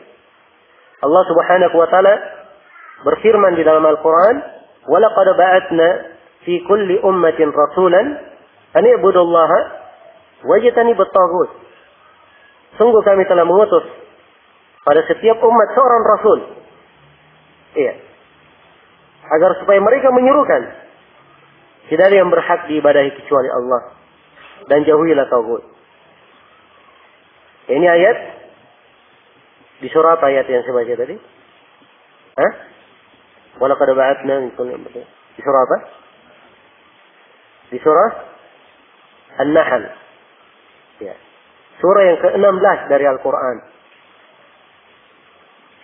Surah An-Nahl ini dikenal juga di kalangan ahli tafsir dengan nama surah An-Ni'am. Ya. Surah yang menjelaskan tentang apa? Nikmat-nikmat. Ya, ini saya berikan pendalilan ya, sebab kita biasa mendengarkan ayat ini. Ya. Sering kita dengarkan itu adalah ayat tugas para nabi dan para rasul. Tapi kalau kita kaitkan dengan keberadaan surah akan lebih indah lagi maknanya. Ya. Jadi ini surah disebut dengan nama surah An-Ni'am. Penjelasan tentang nikmat-nikmat. Ya. Di surah An-Nahl ini firman Allah Subhanahu wa taala, "Wa ma bikum min ni'matin famin Allah." Nikmat apapun yang ada pada kalian datangnya dari Allah. Di surah ini pula firman Allah Subhanahu wa taala, "Wa in ta'uddu ni'matallahi la tuhsuha." Kalau kalian ingin menghitung nikmat Allah, kalian tidak akan mampu menjumlahnya. Di surah ini pula firman Allah, "Washkuru ni'matallahi in kuntum iyyahu ta'budun." Bersyukurlah kalian kepada nikmat Allah kalau memang kalian beribadah hanya kepadanya. Jadi dia penjelasan tentang nikmat. Ya.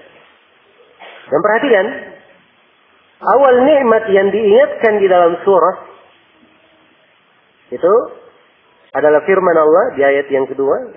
Setelah diterangkan ayat pertama, "Ta'amrullahi fala tastajilun, subhanahu wa ta'ala amma yusyrikun, yunazzilul malaika birruhi min amrihi ala man yasha'u min ibadihi an anziru annahu la ilaha illa ana fattaqun." Allah menurunkan para malaikat. Ya. Dengan membawa perintahnya. Kepada siapa yang Allah pilih dari hambanya. Yaitu wahyu diwahyukan kepada Rasul. Apa wahyu yang diwahyukan kepada Rasul? An anziru, hendaknya mereka memperingatkan. Alla ilaha illa ana, bahwa tidak ada yang berhak diibadahi kecuali aku. Hendaknya kalian bertakwa kepadaku. Jadi ini awal nikmat yang diingatkan di dalam Al-Quran. Di surah An-Ni'am ini. Ya, di ayat yang ke-35 itu tadi. "Walaqad ba'atna fi kulli ummatin rasulan ya, an ya'budullaha wajtanibut taghut." Sebutkan lagi. Nikmat ini diulangi 2 tempat di dalam surah An-Ni'am. Ya. Karena itu harus dipahami bahwa keberadaan tauhid, memurnikan ibadah kepada Allah, itu adalah nikmat yang sangat besar. Nikmat yang apa? Yang sangat besar. Yang harus kita kenal akan kebesaran nikmat itu. Ya.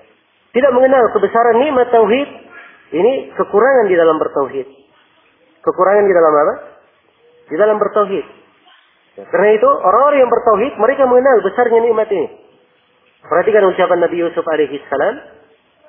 "Wattaba'tu millata abai Ibrahim wa Ishaq wa Ya'qub ma kana lana an nusyrika billahi min syai'. Dzalika min fadlillahi 'alaina wa 'alan nasi walakin aktsaran nasi la yashkurun." Ya. Kata beliau, dan saya mengikuti. Ya, kata Nabi Yusuf, dan aku mengikuti agama ayah-ayahku. Nabi Ibrahim, Nabi Ishaq dan Nabi Ya'qub. Ya. Apa agama mereka? Nabi Yusuf dan ayah-ayahnya ini, kakek-kakeknya para nabi. Ya. "Ma kana lana an nusyrika billahi min syai'." Tidaklah pantas bagi kami mempersyirikatkan Allah, mempersekutukan Allah dengan sesuatu apapun. Kemudian beliau tegaskan, "Dzalika min fadlillahi 'alaina wa 'alan nas." Itu dari keutamaan Allah kepada kami dan kepada seluruh manusia. Walakin aktsaran nasi la yashkurun. Tapi banyak manusia yang tidak mensyukurinya. Maka dia nikmat. Sebenarnya Allah muliakan dengannya kepada manusia. Banyak dari manusia tidak mensyukurinya. Kedua ayat tadi ya. Saya terangkan ayat yang menjelaskan bahwa seluruh Nabi dan Rasul diutus dengan misi yang sama. Menanamkan bahwa yang diibadahi hanya Allah. Tidak ada yang berhak diibadahi kecuali Allah. Yang wajib meninggalkan segala tauhid. Ya, itu dua ayat di surah An-Ni'am. Yang lebih dikenal dengan surah An-Nahl. Ayat yang ketiga di surah Al-Anbiya. Ya. Namanya saja surah Al-Anbiya. Menyebutkan kisah nabi-nabi. Ya. Agar supaya diketahui bahwa misi dakwah para nabi dan para rasul semuanya adalah ini. Allah berfirman, "Wa ma arsalna min qablika min rasulin illa nuhi ilaihi annahu la ilaha illa ana fa'budun." Tidaklah kami mengutus sebelum engkau, tidaklah kami mengutus seorang rasul pun sebelum engkau wahai Nabi Muhammad, kecuali kami wahyukan kepada rasul itu, hendaknya kalian serukan tidak ada yang berhak diibadahi kecuali aku. Ya, maka hendaknya kalian beribadah kepadaku. Ya. Ini ta'budun ya di ayat di surah Al-Anbiya. Sebabnya yang kandungan dari surah Al-Anbiya ini untuk menampakkan ibadah para nabi dan bagaimana memurnikan ibadah kepada Allah Subhanahu wa taala. Iya. Karena itu singgungan-singgungan di dalam surah Al-Anbiya itu ciri-ciri seorang hamba yang beribadah, murni tauhidnya kepada Allah Subhanahu wa taala. Baik. Jadi ini saya sebutkan 3 ayat dalam Al-Quran. Semuanya menjelaskan. 3 ayat ini global ya. Merinci bahwa Nabi. Ya, global menjelaskan bahwa Nabi dan Rasul. Tugasnya adalah. Menyuruh kepada Tauhid. Dan. Memperingatkan dari bahaya kesyirikan. Dan banyak ayat-ayat yang lain. Kisah-kisah terperinci. Ya, bagaimana? Ya. Seorang Nabi menyuruh kepada kaumnya. Ya qaumi ibudullaha ma lakum min ilahin ghairu. Wahai kaumku, beribadahlah kepada Allah. Tidak ada sembahan lain bagi kalian kecuali Allah. Iya. Ini ucapan para nabi secara terperinci disebutkan dari beberapa nabi dalam Al-Quran. Iya. Maka mana-mana ini menjelaskan kepada kita semua. Ya, kalau kita kaitkan dengan pelajaran sirah, surah yang pertama turun kepada Nabi Muhammad SAW setelah beliau diutus sebagai seorang Rasul adalah peringatan tentang bahaya kesyirikan. Ya, peringatan tentang bahaya kesyirikan. Baik. Kalau sudah sampai ke poin ini, Syekh pun mengingatkan. Kata beliau, "Fa in ahkamta hadhihi al-mas'alah fa ya busyrak." Ya, kata beliau, kalau engkau sudah sangat mapan memahami masalah ini, ya, maka bergembiralah engkau. Wahai sungguh kegembiraan yang sangat besar yang hendaknya engkau berbahagia dengannya. Nah, sebab ini adalah kebahagiaan seorang hamba. Ya. Qul bi fadlillahi wa bi rahmatihi fabidzalika falyafrahu huwa khairun mimma yajma'un. Ya. Katakanlah. Ya. Ini ayat yang saya bacakan di surah Yunus. Dan di surah Yunus juga, ya, di dalamnya terdapat penanaman makna-makna tauhid. Diingatkan tauhid itu dan diingatkan bagaimana kondisi kaum musyrikin yang menyerahkan ibadahnya kepada selain Allah untuk diarahkan kepada makna tauhid. Ya. Kemudian setelah itu diingatkan dengan ayat ini. Dalam surah ini ada peringatan ayat ini. Ya, Qul bi fadlillahi wa bi rahmatih. Katakanlah ya Muhammad, dengan keutamaan Allah dan dengan rahmatnya. Fabidzalika falyafrahu. Dengan hal tersebut hendaknya mereka bergembira. Ya. Ingat ya ucapan Nabi Yusuf tadi bahwa tauhid itu dari keutamaan Allah, dari fadl Allah. Itu dari keutamaan. Maka ini fadl yang Allah berikan kepada kita dengan tauhid. Itulah yang hendaknya kita bergembira dengannya. Ya. Kemudian Allah menjelaskan huwa khairun mimma yajma'un. Ini lebih baik dari segala yang mereka kumpulkan. Dari kehidupan dunia. Apa saja yang dikumpulkan dari kehidupan dunia ini? Jadi dikumpulkan dunia dan seisinya. Ya. Maka tauhid pasti lebih baik darinya. Pasti lebih baik darinya. Ya. Ini dari keagungan ya tauhid ini dan kebesaran maknanya yang hendaknya selalu kita perhatikan. Nah, kemudian Syekh menjelaskan titik penekanan yang lain tentang pentingnya tauhid ini. Kata beliau rahimahullah, khususan idza arafta anna ma ba'daha a'zamu min as-salawatil khams. Ya. Apabila engkau mengetahui ya, bahwa apa yang ada setelahnya ya, apa yang ada setelahnya baik, itu lebih agung daripada salat 5 waktu. Maksudnya tauhid ini dia adalah hal yang paling besar. Nah, hal yang paling besar. Tidak ada yang lebih besar daripada itu. Tidak salat 5 waktu dan tidak pula selainnya. Ya, sebab dia adalah rukun Islam yang pertama, pokok dalam Islam. Ya, misi dakwah para nabi dan para rasul. Hal yang menjamin surga dan neraka seorang. Ini dalam masalah tauhid. Kemudian beliau tekankan, walam tufrat illa fi lailatul Isra sanata ashrin. Jadi kalau kewajiban setelah tauhid yang terbesar setelah tauhid adalah salat. Tidak ada yang lebih besar dari salat, dari kewajiban setelah tauhid. Salat rukun Islam yang kedua. Bersama dengan itu salat, kapan diwajibkannya? Apakah setelah perintah tauhid? Tidak. Tapi kewajiban salat diwajibkan pada malam Al-Isra ya, di tahun ke-10. Setelah Nabi sallallahu alaihi wasallam diutus sebagai nabi. Tahun ke-10 ba'da hisari sya'b. Ya, setelah adanya dikurungnya atau adanya pemboikotan ya, yang dilakukan oleh kaum musyrikin terhadap kaum muslimin. Wa mauti Abi Thalib. Dan ini terjadi, salat itu baru diwajibkan setelah meninggalnya Abu Thalib. Wa ba'da hijratil Habasyah bi sanatain. Ya, setelah hijrah ke Habasyah 2 tahun baru salat diwajibkan. Jadi sebelumnya tauhid 10 tahun. Ini yang ingin beliau tekankan. Menunjukkan agungnya perkara ini. Jadi Nabi SAW, beliau fokus kepada hal ini selama berapa? 10 tahun. Setelah itu baru turun perintah salat. Ya. Kemudian setelah itu hijrah ke Madinah baru turun syariat-syariat yang lainnya. Turun syariat-syariat yang lainnya. Bersama dengan itu ketika turun salat perintah syariat-syariat yang lainnya, apakah di pasar Mekah maupun Madinah, tidak ada dari perkara tauhid yang ditelantarkan. Semuanya ada tauhid. Nah, hal yang menyempurnakan tauhid. Ya. Dan Nabi SAW di akhir umurnya juga tauhid. Beliau di atas pembaringan, beliau berkata, la'anallahu al-yahuda wan nasara ittakhadhu qubur anbiya'ihim masajid. Allah melaknat orang-orang Yahudi dan Nasara menjadikan kubur nabinya sebagai masjid. Ya. Kemudian kata Syekh, beliau menyimpulkan, فإذا عرفت أن تلك الأمور الكثيرة والعداوة البالغة كل ذلك عند هذه المسألة قبل فرض الصلاة رجوت أن تعرف المسألة. Kata beliau, apabila engkau sudah mengetahui bahwa perkara-perkara yang banyak terjadi ini dan permusuhan yang sangat besar itu dilakukan oleh kaum musyrikin, semua hal itu terjadi karena permasalahan tauhid ini. Ini terjadi sebelum diwajibkannya salat.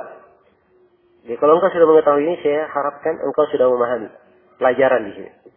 Masalah yang pertama, pelajaran yang pertama yang beliau ingin tekankan di dalam sirah perjalanan hidup Nabi Sallallahu Alaihi Wasallam. Baik, ini waktu sudah 9:30 ya. Insyaallah taala kita lanjutkan pada pertemuan besok insyaallah.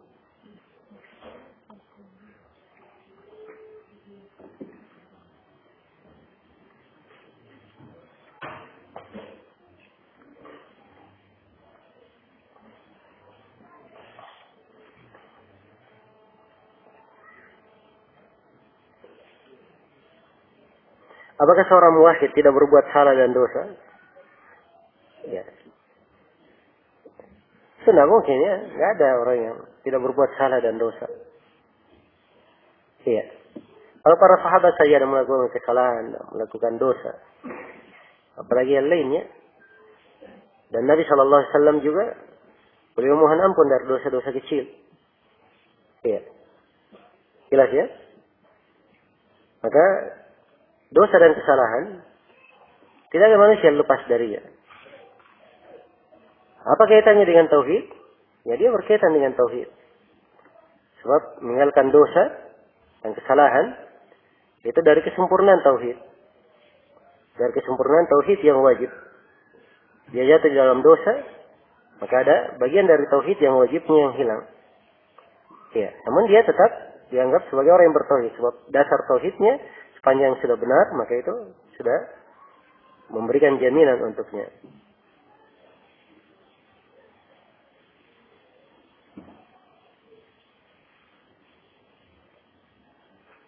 Apakah kakak tiri ibu termasuk mahram dari anak perempuannya? Kalau yang dimaksud kakak tiri ibu, ya dia satu ayah atau satu ibu, iya, itu termasuk mahramnya. Termasuk mahram bagi anak perempuan tersebut.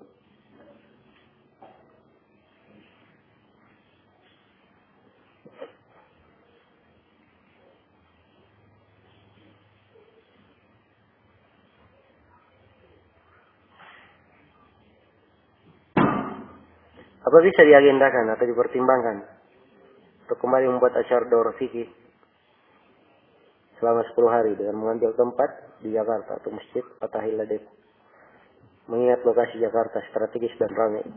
Ya, Masya Allah ini promosi, Masya Allah. Ya. Semuanya bagus Insya Allah, cuman ya apa namanya, Allah al-Musta'an. Ya, masih ini semangat itu yang banyak kurang. Ya. Semangat yang kita banyak kekurangan di dalamnya. Kadang di sebagian tempat, subhanallah, Masya Allah, ya ada daurah, ada ini. Tapi kadang memanfaatkan kesempatan, itu tadi yang saya terangkan. Banyak kelalaian dari kita. Ya.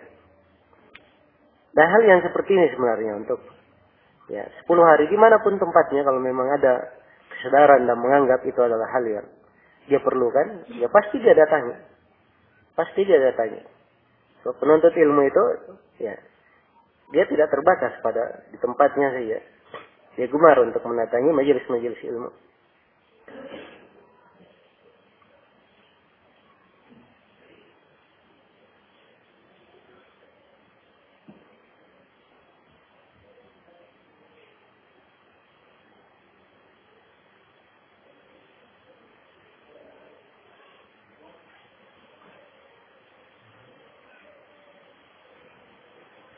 Bagaimana hukumnya orang yang suka memanggil orang yang dianggap dapat karamah, terutama kalau orang tersebut mau hajatan? Ini dari tradisi di Indonesia, ya, sering mengundang orang-orang yang dia sangka, ya, apa bisa memberikan bentuk dari hal yang seperti ini. Dan ini dari kesalahan yang banyak terjadi. Nah, salahnya dari banyak sisi. Yang pertama, memahami karamah itu sendiri. Ya. Kita di Indonesia ini terbiasa dengan karamah itu seakan-akan adalah sebuah sifat. Kapan seorang sudah mendapatkannya, ya, dia bisa keluarkan kapan saja dia inginkan. Ya, dan dia bisa wariskan kepada orang lain, bisa dihadiahkan kepada orang lain.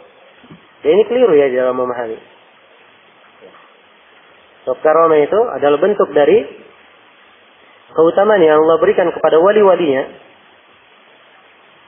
Allah berikan sesuai dengan kehendaknya. Dan ciri dari karamah itu, orang yang diberi karamah, dia tidak bisa mengatur karamah yang diberikan kepadanya. Dia tidak bisa mengatur karamah yang diberikan kepadanya. Ya, seperti Umar bin Khattab radhiyallahu taala anhu, yang syah dari beliau, hadisnya dihasankan oleh Syekh Al-Albani dalam As-Silsilah. Beliau di atas mimbar lagi khutbah. Tiba-tiba beliau berkata, "Wahai pasukan, ke gunung, ke gunung." Ya. Orang-orang heran, ada apa hubungannya khutbah? Tidak ada hubungan. Tiba-tiba Umar berkata, "Wahai pasukan, ke gunung, ke gunung." Ya. Maka setelah khutbah dia bertanya kepada Umar tentang hal itu. Kata Umar, saat saya berdiri tadi di tengah khutbah, saya melihat pasukan yang saya kirim ke arah ini, disebut pasukannya, mereka terdesak oleh musuh. Dan saya melihat bahwa siasat yang paling baik adalah mereka mundur ke gunung, kemudian mereka balik lagi menyerang. Iya. Karena itu Umar berkata, "Wahai pasukan, ke gunung. Padahal pasukannya di mana? Dikirim oleh Umar ke negeri yang lain. Dilihat oleh Umar di mana? Di atas mimbar. Ya. Dan orang yang bertanya ini, ya menunggu pasukan tersebut kembali. Dan setelah mereka kembali, mereka tanya, ceritakan kejadian. Mereka menyebutkan bahwa mereka mendengarkan perintah Umar ini. Ya. Jelas ya? Ini karamah. Tapi terjadi berapa kali dalam kehidupan Umar? Hah? Ya sekali itu saja dalam riwayat. Tidak ada lagi yang lain. Jelas ya? Sekali lagi yang lainnya. Ya. Jadi kalau karamah tiap hari, ayo datang sini, saya sembuhkan. Ya. Atau iya, saya doakan. Atau ini dan seterusnya. Nah, itu bukan karamah namanya seperti itu. Jelas ya? Baik. Kemudian hal yang kedua, ini dari kebiasaan mengambil berkah dari orang saleh dan seterusnya. Ini terdapat sebagiannya bentuk kesyirikan di dalamnya dan sebagiannya terdapat bentuk bid'ah dan khurafat. Nah, itulah kewajiban bagi seorang muslim ya, dalam menghindari seluruh hal ini. Nah, ia memutuskan segala ketergantungan hati kepada selain Allah. Ya, itu inti sebenarnya dalam ibadah. Ibadah itu adalah dia mengarahkan seluruh hatinya kepada Allah. Dan dia memutus hubungannya kepada selain Allah. Seluruh hubungan kepada selain Allah, seluruhnya dia putus. Ya. Qul ud'ul ladzina za'antum min dunillah la yamlikuna mithqala dzarratin fis samawati wala fil ard. Ya. Wa ma lahum fihima min syirk wa ma lahu minhum min dhahir. Wala tanfa'u syafa'atu 'indahu illa bi'idnih. Ini ayat di surah As-Saba. Kata Ibnu Al-Qayyim, dua ayat ini adalah ayat yang memutus kesyirikan itu sampai ke akar-akarnya. Ya. Perhatikan. Silahkan kalian beribadah kepada selain Allah. Silahkan. Kalian beribadah kepada selain Allah. Ini tantangan. Yang diibadahi itu punya 4 sifat. Kalau sifat ini ada pada mereka, silahkan. Ya. Allah terangkan mereka itu tidak memiliki sedikit pun dari langit dan bumi. Jadi tidak ada kekuasaannya sama sekali. Baik. Layakkah ibadah kepada siapa yang tidak mempunyai kekuasaan? Tidak layak. Yang kedua, wa ma lahum fihi ma min syirk. Mereka tidak ada syirikat di dalamnya. Dia tidak berkuasa, tidak pula bersyirikat. Kalau dia punya syirikat, mungkin saja dia bisa ikut di dalamnya. Tapi tidak ada syirikat. Yang ketiga, wa ma lahu minhum min dhahir. Dan Allah tidak memiliki seorang pembantu pun dari mereka. Ya, kalau mereka diikutkan di situ kerja, itu mungkin. Tapi ini tidak. Kemudian yang keempat, dan syafaat tidak bermanfaat di sisi Allah kecuali dengan izinnya. Jadi kalau mereka mengharapkan syafaat itu semuanya dengan izin Allah. Jadi mengharuskan bahwa ibadah itu murni hanya diberikan kepada Allah. Dan akan terputus seluruh akar kesyirikan itu dari hati. Jelas ya? Baik.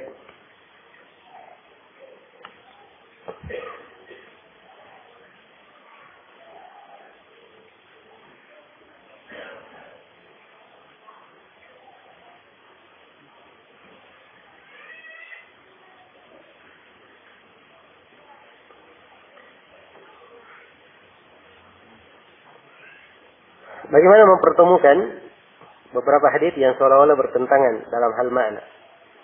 Sebaik-baik manusia yang hidup adalah yang hidup di zamanku, kemudian setelahnya.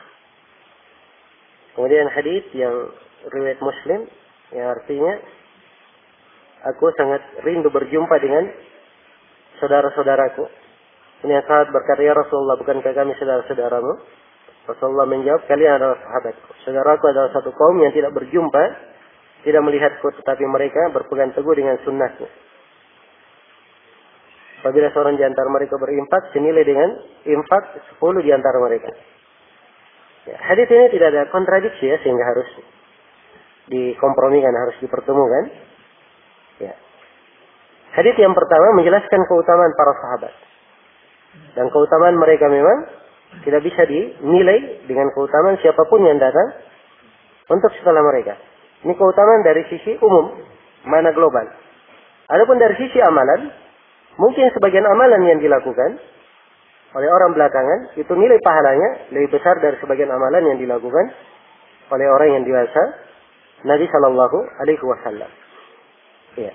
Jadi tidak ada pertentangan di dalam hal ini.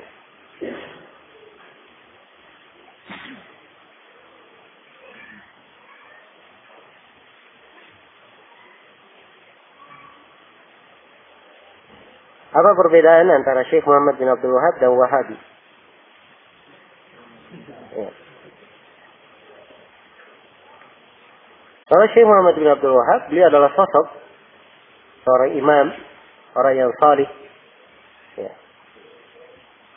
yang dimaklumi akan jasa-jasanya dan ilmunya, dan bukunya telah kita bacakan. Sebagian dari buku beliau atau buku-buku beliau menunjukkan bahwa beliau, apa yang beliau tulis, ya, itu tidak ada yang berasal dari diri beliau. Semuanya bersumber dari Al-Quran dan Hadits. Ya, adapun Wahabi itu gelar dimunculkan oleh sebagian orang. Ada yang menisbatkannya kepada sosok yang hidup di Afrika yang memiliki aliran sesat. Dan ada yang menisbatkannya oleh orang-orang yang tidak senang pada Syekh Muhammad bin Abdul Wahab ini, karena beliau mengajak kepada tauhid dan melarang dari beribadah kepada kuburan, kesyirikan. Maka sebagian orang yang tidak senang yang menyebut beliau digelari dengan Wahabi. Ya, jadi itu kisahnya sebenarnya. Nah, padahal beliau ini, ya, tidak ada hal yang beliau lakukan kecuali beliau hanya mengajak umat untuk mentauhidkan Allah Subhanahu wa taala. Nah, orang yang jujur, ya, pasti dia akan mengakui keutamaan dan ilmu Syekh Muhammad bin Abdul Wahab. Ya. Sejumlah dari guru-guru kami ada yang menyebutkan kisah seorang guru yang pergi ke India belajar pada seorang ahli hadis. Ya, ahli hadis ini tiap majelis dia buka, dia mendoakan laknat dan kejelekan untuk kaum Wahabiyah. Ya, tiap kali majelis sebelum dia mengajar, doa dulu. Ya, semoga Allah melaknat Wahabi, doakan kejelekan. Ya, maka muridnya yang berasal dari Saudi ini, ya, dia tahu bahwa syekhnya ini tidak ada perbedaan akidah dengan Syekh Muhammad bin Abdul Wahab. Ya. Maka dia mengambil buku Kitabut Tauhid, kemudian sampulnya dilepas. Sampulnya dilepas. Ya. Bukunya dibawakan ke gurunya. Dia katanya, ya Syekh, ini ada buku. Ya. Sekarang sampulnya tidak ada di sini. Saya harapkan antum baca dan melihat buku ini. Saya minta tanggapannya apa. Ya. Bukunya pun dibawa oleh Syekhnya, dibaca. Setelah itu besoknya dia kembali. Dia berkata, subhanallah, ini kitab yang sangat agung. Ya. Terus dia puji buku itu. Nah, besoknya murid pun datang membawa sampulnya. Ya. Dan ini sampulnya. Ya. Dia baca, ternyata ini orang yang tiap hari, tiap kali majelis dia doakan supaya apa namanya? Ya, sebab guru ini tidak mendengar tentang Syekh Muhammad bin Abdul Wahab di tempatnya kecuali kejelekan saja. Hal-hal yang apa? Dinisbatkan kepada beliau, perkara-perkara negatif, perkara-perkara yang sebenarnya bisa dianggap kedustaan terhadap beliau, ya, dinisbatkan kepada beliau. Maka ini menyebabkan beliau pun ya marah dengan hal itu, ya, dan mendoakan kejelekan untuk Syekh Muhammad bin Abdul Wahab. Setelah beliau sendiri melihat dan mengetahui hakikatnya, akhirnya beliau bertobat dari hal itu dan beliau ganti tiap kali beliau akan bermajelis, beliau doakan kebaikan dulu untuk Syekh, ya, rahimahullah. Nah, ini dari hal yang berkaitan dengan syirah, ya, perjalanan Syekh Muhammad bin Abdul Wahab rahimahullah taala. Ya, mungkin kalau di kalangan ikhwah, ya, kita sebut ya Syekh Muhammad bin Abdul Wahab. Tapi kalau di Indonesia ini kalau orang umum, ya mungkin saya cuma menyebutnya Syekh Muhammad At-Tamimi, ya, atau Syekh Muhammad An-Najdi. Ya, dan semisal dengan itu. Sebab kalimat Abdul Wahab di Indonesia ini Ini sudah sangat kental sekali. Ciri Wahabi. Sampai ada buku khusus. 100 sifat Wahabi. Ya. Ada 100 sifat Wahabi. Ya, ada seluruh sifat-sifat yang disebutkan itu. Ya. Syekh Muhammad bin Abdul Wahab rahimahullah terlepas darinya. Nah, semoga Allah Subhanahu wa taala memperbaiki keadaan kaum muslimin dan menunjukkan kepada mereka jalan yang lurus. Dan semoga Allah Subhanahu wa taala selalu menyirami hati-hati kita dengan keimanan dan ketakwaan. Dan semoga Allah Subhanahu wa taala selalu mewafaqkan kita di atas keislaman dan di atas sunnah Rasulullah sallallahu alaihi wasallam. Baik, ini untuk pertemuan malam ini insyaallah taala yang kita lanjutkan pada pertemuan besok. Subhanakallahumma bihamdik, asyhadu an la ilaha illa anta, astaghfiruka wa atubu ilaik. Walhamdulillahirabbil alamin. Wassalamualaikum warahmatullahi wabarakatuh.